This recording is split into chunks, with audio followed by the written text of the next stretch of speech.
children, welcome to English online class. Today we are going to learn a story about an honest and hardworking couple and their pet. Shall we move on to the story, children? The Ashes That Made Trees Bloom, written by William Elliot Griffiths. In the good old days of the Damas, there lived an old couple whose only pet was a little dog. Having no children, they loved it as though it were a baby. The old dame made it a cushion of blue crab, and at mealtime, Muko, for that was its name, would sit on it as snug as any cat. The kind people fed the pet with tidbits of fish from their own chopsticks, and all the boiled rice it wanted. Thus treated, the dumb creature loved its protectors like a being with a soul. The old man, being a rice farmer, went daily with hoe or spade into the fields, working hard from morning until old Tento Sama had gone down behind the hills. Every day the dog followed him to work, never once harming the white heron that walked in the footsteps of the old man to pick up the alms. For the old fellow was patient and kind to everything that had life, and often turned up a sword on purpose to give food to the birds. Once there lived an old couple in Japan who had no children. They had a pet dog named Muko. They loved their pet dog as if it were a baby. The old couple fed the dog with boiled rice and tidbits of fish. So the dog too loved them back. The old man was a farmer. Daily he used to go to his field with spade. He used to work hard from morning till evening. Every day the dog followed him to work. The old man was patient and kind to everything. He never harmed the white heron that walked in the footsteps of the old man to pick up the alms. One day the dog came running to him, putting his paws against his legs and motioning with his head to some spot behind. The old man at first thought his pet was only playing and did not mind it. But the dog kept on winning and running to and fro for some minutes. Then the old man followed the dog a few yards to a place where the animal began to lively scratching. Thinking it was possibly a buried bone or bit of fish, the old man struck his hoe in the earth, when lo, a pile of gold gleamed before him. Thus, in an hour, the old couple were made rich. The good souls bought a piece of land, made a feast for their friends, and gave plentifully to their poor neighbours. As for the dog, they petted him till they nearly smothered him with kindness. One day, the dog came to our old man, and he put his paws against his legs and motioning his head to some spot behind. First, our old man thought that his pet dog was playing, but later he realized that his Muko was trying to point something. So, our old man followed the dog a few yards to a place where the dog began to scratch. So, the old man thought that sometimes it might be a buried bone or a bit of fish. So, in order to help his pet dog, our old man struck his hoe in the earth. A sudden surprise was waiting for our old couple. A pile of gold gleamed before him. Thus, in an hour, the old couple became rich. They bought a piece of land and made a feast for their friends and gave plentiful to poor neighbors. Now, in the same village there lived a wicked old man and his wife, not a bit sensitive and kind, who had always kicked and scolded all dogs whenever any passed their house. Hearing of their neighbor's good luck, they coaxed the dog into their garden and set before him bits of fish and other dainties, hoping he would find treasure for them. But the dog, being afraid of the cruel pair, would neither eat nor move.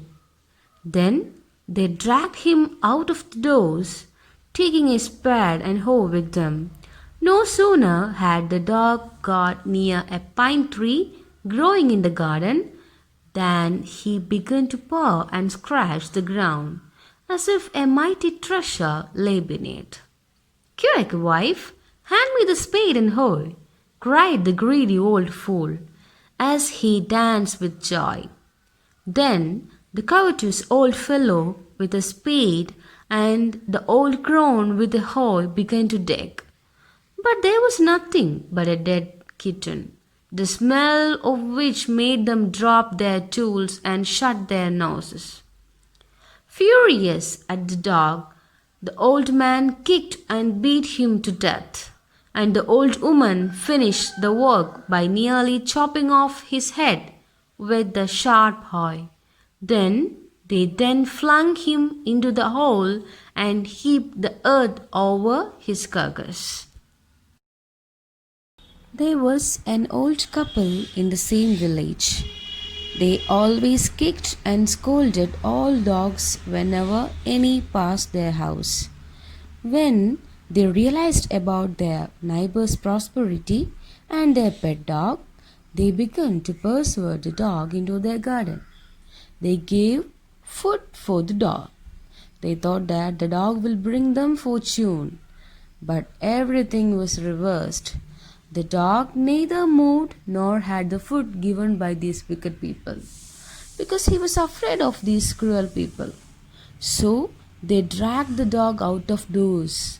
When the dog began to scratch the ground near a pine tree, this wicked couple chewed at the ground, but there was nothing than a dead kitten. They became very angry at the dog, and both of them killed our pet dog. The owner of the dog heard of the death of his pet, and mourning for him as if he had been his own child, went at night under the pine tree. He set up some bamboo tubes in the ground, such as are used before tombs, in which he put fresh flowers. Then he laid a cup of water and a tray of food on the grave and burned several costly sticks of incense. He mourned a great while over his pet, calling him many dear names as if he were alive.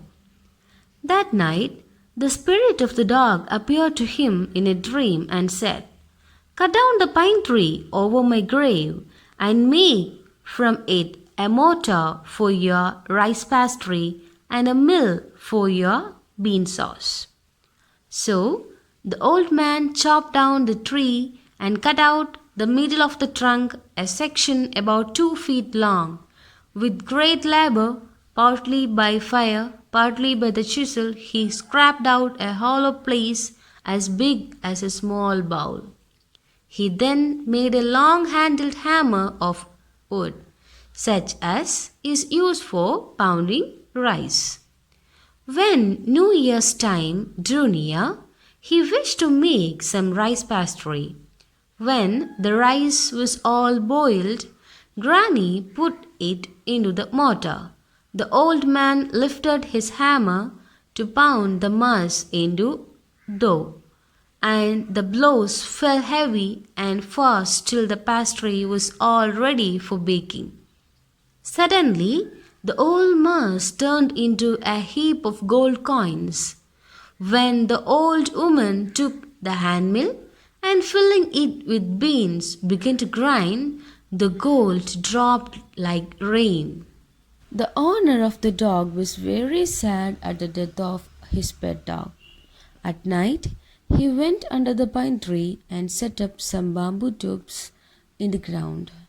He put fresh flowers there and laid a cup of water and a tray of food on the grave and burnt several costly sticks of incense. That night, the spirit of the dog appeared to him in a dream and said, "Cut down the pine tree over my grave and make from it a mortar for your rice pastry and a mill for your bean sauce." So the old man chopped down the tree and cut out the middle of the trunk. He scraped out a hollow place as big as a small bowl. When the New Year's time came, he wished to make some rice pastry. When the rice was all boiled, Granny put it into the mortar. The old man lifted his hammer to pound the mass into rough, and blows fell heavy and fast till the pastry was all ready for baking. Suddenly, the whole amount turned into a heap of gold coins. When the old woman took the handmill and filling it with beans began to grind, the gold dropped like rain. Again they became rich. Meanwhile, the envious neighbor peeped in at the window when the boiled beans were being ground.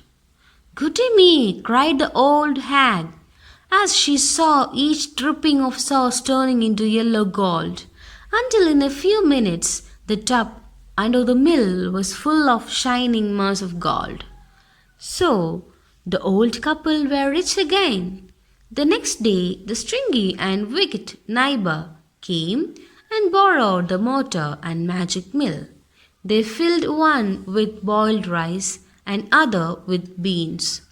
Then the old man began to pound and the woman to grind. But at the first blow and turn, the pastry and sauce turned into a foul mass of worms. Still more angry at this, they chopped the mill into pieces to use as firewood. Again, these old couple realized about their neighbor's prosperity.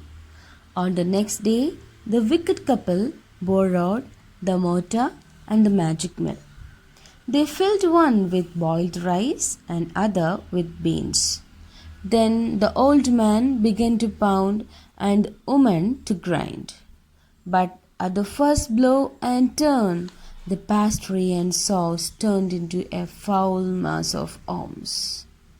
They became more angry and they chopped the mill into pieces to use as firewood. Hope you are clear with the first section of the story. We can see the next section in the next class. Thank you.